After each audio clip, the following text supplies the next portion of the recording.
खाली बसा. चार चमचे हा सगळे मिळून 5 चमचे. बरोबर सांगितलं का देवांश त्यांनी? कुठे आहे? किती चमचे आहेत आपल्याकडं? 5. नक्की? कसे 5 आहेत सांग? 1 2 3 4.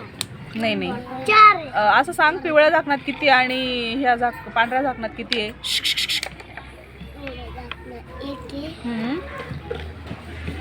पांढऱ्या झाकणात श्री, पांढऱ्या झाकणात किती चमचे आहेत बघ? हम्म. 4. बरोबर. आणि पिवळ्या झाकणात? 1 हा, मग सगळे मिळून किती चमचे आहेत? 4 नक्की? 5 बरोबर. किती आहे? 5. छान.